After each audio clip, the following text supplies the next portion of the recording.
Bonjour, chers auditeurs. Je vous invite à fermer vos yeux et à appuyer sur le bouton de réceptivité en vous pour quelques instants.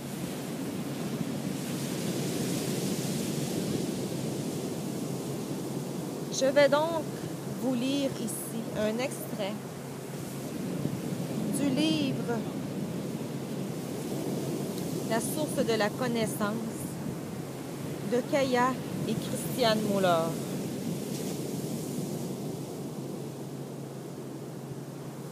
Alors, depuis plusieurs années, je suis l'enseignement des anges. Et cet enseignement m'a permis de transformer complètement ma vie, de transformer mes pensées, mes paroles, mes actions, et de voir la vie autrement de ce que j'avais appris auparavant. Et j'aimerais vous faire part ici de la loi de la résonance, comme je dis souvent.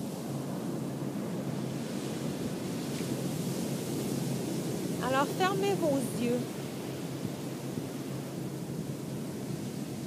et ouvrez vos oreilles, ouvrez vos antennes.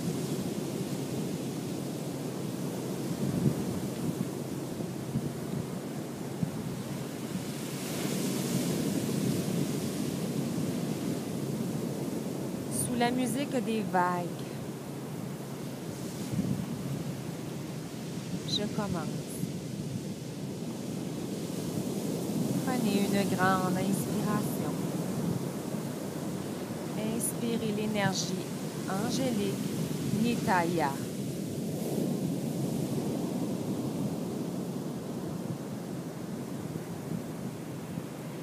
J'invoquais l'ange Nitaya et nous avons vu plus haut que l'ensorcellement et la possession font partie des distorsions de ce rayon de conscience.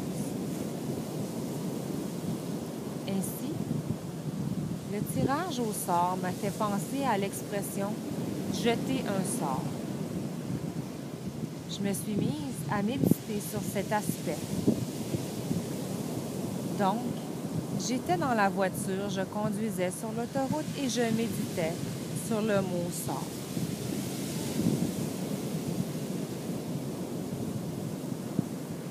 Certaines personnes qui viennent nous voir nous disent « Je ne me sens pas bien en ce moment parce que je sens qu'une personne m'envoie des énergies négatives. Je sens qu'elle utilise les forces spirituelles, mais d'une manière négative.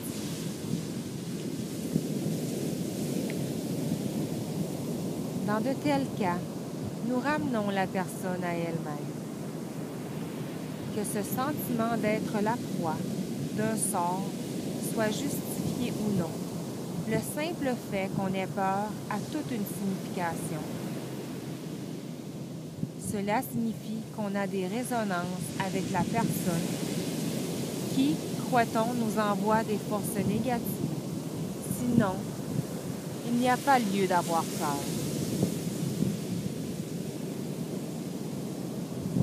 Des milliers de personnes auraient beau travailler négativement sur un être. Si cet être n'a pas à vivre ce genre d'aspect négatif, il en est protégé de manière naturelle. Les intentions négatives ne peuvent pénétrer les frontières énergétiques naturelles établies autour de la personne.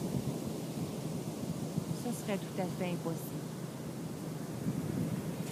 Si ces énergies pénétreraient, cela signifierait que l'intelligence cosmique a ouvert ses frontières parce qu'il a quelque chose à comprendre. Dans la plupart des cas, ce serait parce qu'il a déjà fait la même chose, dans cette vie ou dans une autre vie.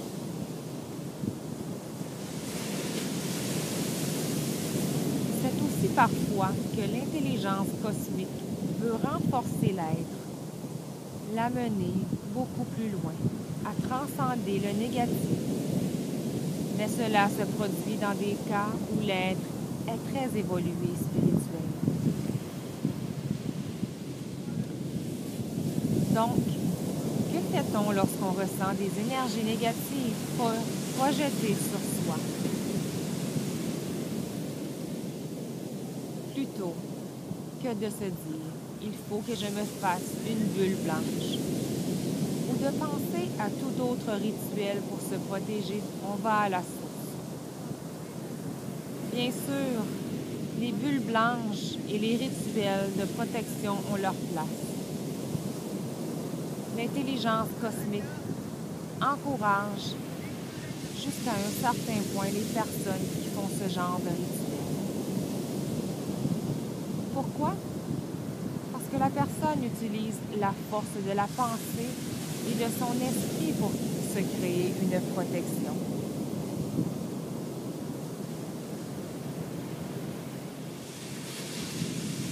Donc, elle a déjà fait un pas.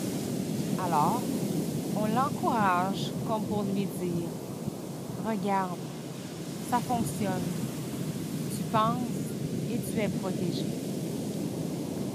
Et on lui montre que cela fonctionne. Mais pour l'amener à un stade plus avancé, pour la faire aller à la racine du problème, ils font en sorte que les bulles et les rituels ne fonctionnent plus.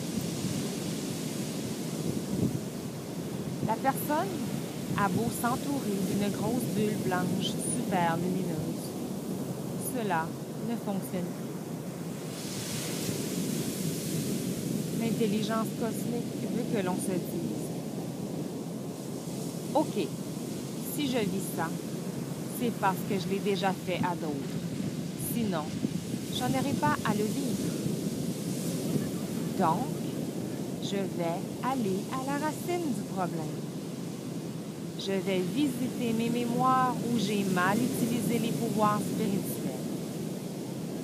Et c'est là que j'ai fait ma pratique récitatoire, entre autres avec l'ange Nitaya. Et je nettoie ces mémoires. Le seul fait de revenir à soi, même nous plonge dans nos mémoires.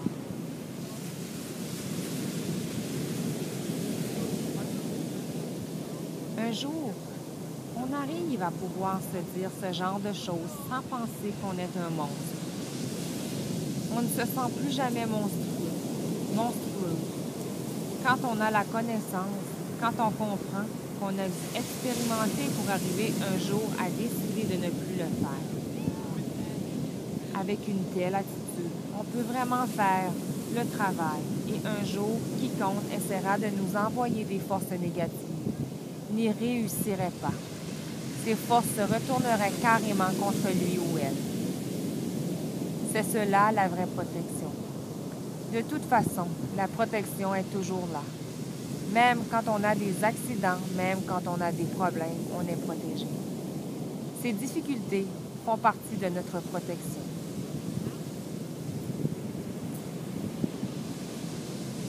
Dans le même ordre d'idées, on entend parfois des thérapeutes dire « Ouf, je suis donc épuisée. Et c'est parce que je ne me suis pas assez protégée. » Là encore, le même concept s'applique. Un jour, on cesse de se dire « Je ne suis pas assez protégée. » On n'a plus de bouc émissaire. Ce n'est plus jamais la faute des autres. Le thérapeute a toujours des résonances avec les êtres qui viennent le consulter. Il n'y a pas d'hasard. Et la belle humilité d'un thérapeute, c'est de se dire « Les personnes qui viennent me voir, ce sont des parties de mon inconscient. Alors quand est-ce que j'ai senti une chute de mon énergie? Ah, c'est quand telle personne me parlait.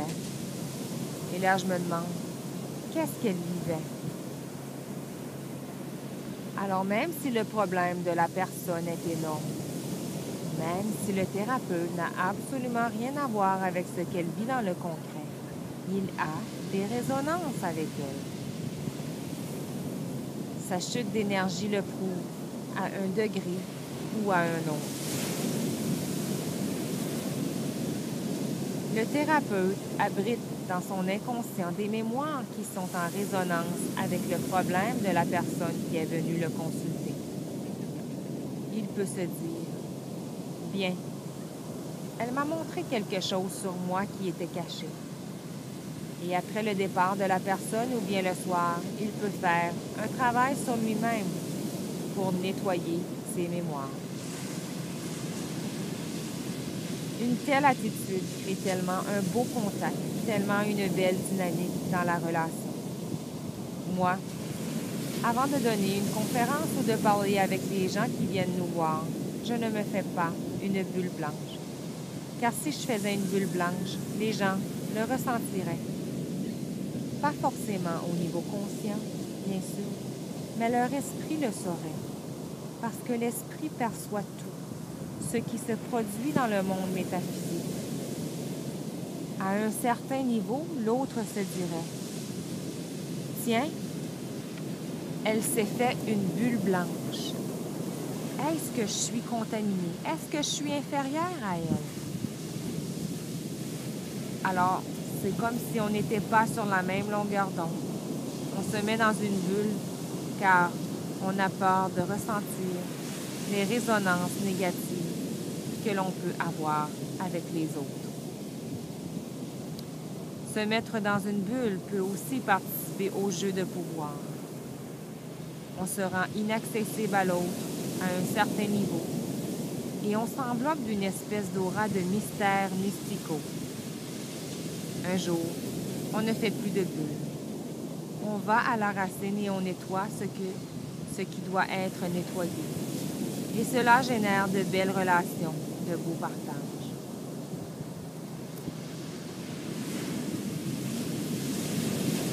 Voilà ce que je voulais vous partager. Chaque chose que nous vivons, chaque personne qui nous côtoie, est une représentation de mémoire consciente ou inconsciente. Alors c'est à nous de les transformer. C'est à nous d'arrêter d'avoir des boucs émissaires. Vous pouvez écouter cet enregistrement plusieurs fois et je vous encourage à lire les livres de Kaya et Christiane Moller, Rêves, signes et méditations concernant les anges. Et vous pouvez aussi me rejoindre sur Facebook, sur la page Académie de conscience angélique. Je vous dis, un angélique travail sur vous. Namaste.